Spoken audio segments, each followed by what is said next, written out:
They get old, they get senile.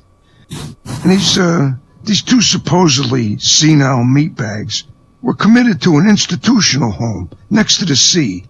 They were taken out one morning for a walk, accompanied by an attendant. His name was Albert. As they strode along the shore, a seagull flew low and dropped a blob of crap, which landed right on top of the bald head of one of the elders. Albert saw what happened and said in great concern, wait right here, I'll get some toilet paper. As the attendant ran towards the building, one elder turned to the other, pointed towards Albert and said, he's a darn fool. That seagull will be a mile away by the time he gets back here with that toilet paper. Typical meatbags, all right? They're just no good. There was two of them I knew once. I sort of heard them talking. Ernest and Herbert. They were religious doubters, okay? But they had a little bit of faith. They agreed that the one who died first would make every effort to communicate with the other. Herbert was the first one to die, and for many months, Ernest kept alert, hoping to hear from him. Finally, one night, he awoke from a deep sleep and heard a familiar voice calling, Ernest, Ernest. Herbert, cried Ernest, you've done it. I heard you. Tell me, what's it like? Well, said Herbert, it's not bad. I'm in a very comfortable, calm, dark place. After enjoying sleep, I come out and eat in beautiful green meadows, and then I have a little sex and go back into my dark comfort. After a lovely sleep, again, I feel hungry, so I have some more lovely green food to eat, and then a little sex, and then back again to sleep. Golly, said Ernest. So, that's what heaven is like? Heaven, said Albert. Who said I was in heaven? I'm a rabbit in Altoona, Pennsylvania.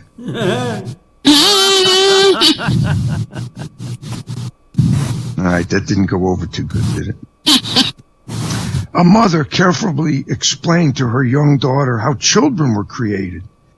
She used the expression carrying a child instead of pregnant, but the girl seemed satisfied. Sometimes later, a terrible fire broke out in the neighborhood, and the girl stood by watching. Here's how she described the scene to her parents. There was this big fire, and a fireman ran into the house, and when he came out, he was pregnant. Carrying a child, get it? Okay, yeah, never mind.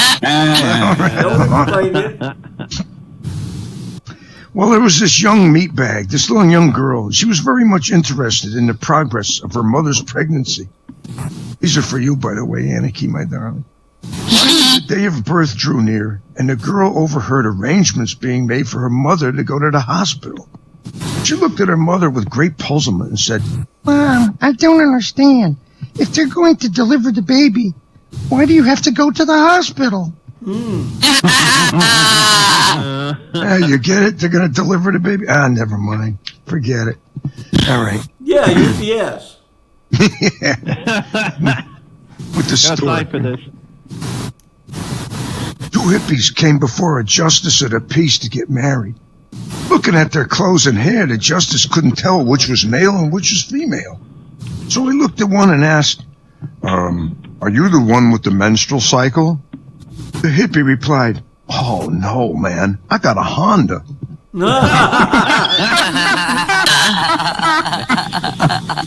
right.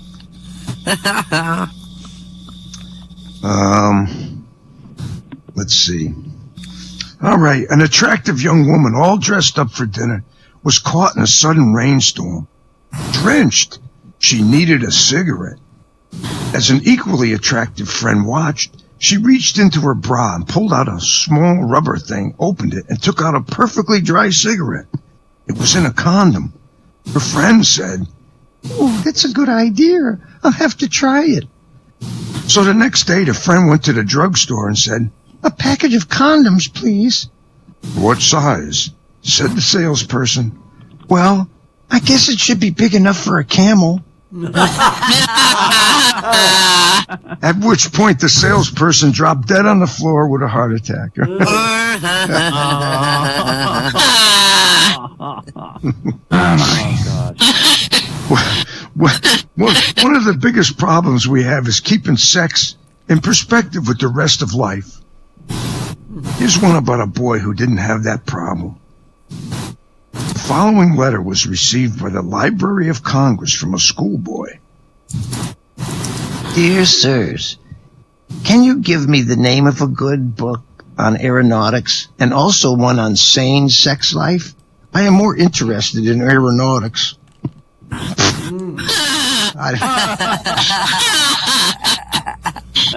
don't. You know what? I don't even get that. That was. All right. I don't even get it. Let's see. I'm looking through my book here. I'm reading these cold. Usually, as usual, I'm never prepared. All right. During a dinner party, the host, two little children entered the dining room totally nude and walked slowly around the table. The parents were so embarrassed that they pretended nothing was happening and kept the conversation going. The guests cooperated and also continued as if nothing extraordinary was happening. After going all the way around the room, the children left, and there was a moment of silence at the table, during which one child was heard to say, "You see, it is vanishing cream." Oh, that's a good one. That reminds me of Bugs Bunny. Remember with the hair remover? He pours it on and it goes invisible. A 16-year-old boy and a 15-year-old girl wanted to get married. Both sets of parents objected strenuously, but the young lovers were absolutely insistent. Loved each other, and they wanted to get married, and in a church. "If you won't let us," the girl said to her parents, "we'll just run away and get married."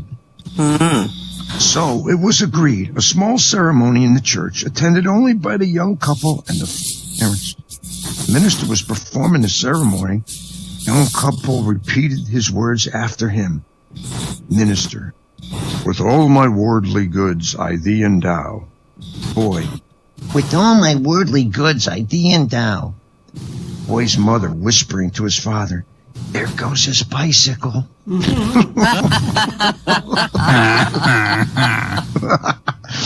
Ooh, that's a good one.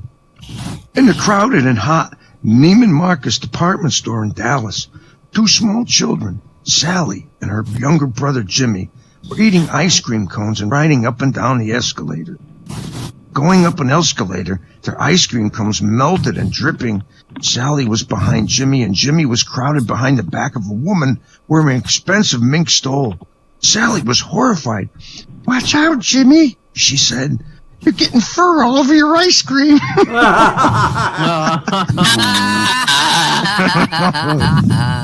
Oh, I like that one.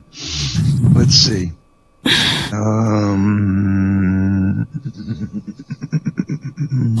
A man got sick, and his friend asked him what was the matter. "It's something to do with my kidneys," he said. "Oh, wait, you mean kidneys, don't you?"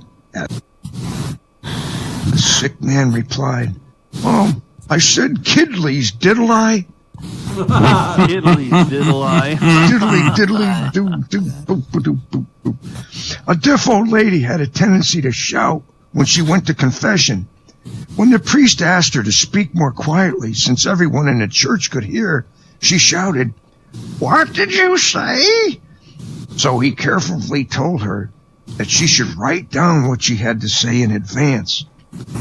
At her next confession, she knelt and handed a piece of paper to the priest. He looked at it and said, "What is this? It looks like a grocery list." "Oh, Mother of God," said the lady, "I must have left my sins at the A&P."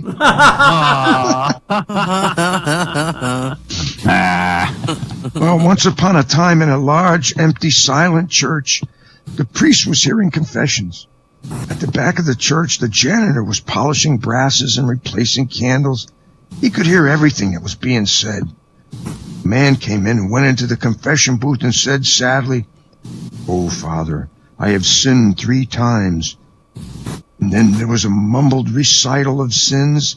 Then the priest said, "My son, your sins are forgiven. Now, if you'll just put $5 into the collection box, that will be fine." Next was a woman. "Oh, Father, I have sinned 3 times. And again, the mumbled recital of forgiveness and the priest saying, now, if you'll just put $5 in the collection box, that will be fine. Soon another man came in. Oh, Father, he said contritely, I have sinned twice. Before he could go on, the janitor stated audibly from the back, go out and sin again, brother. Today's special, 3 sins for $5.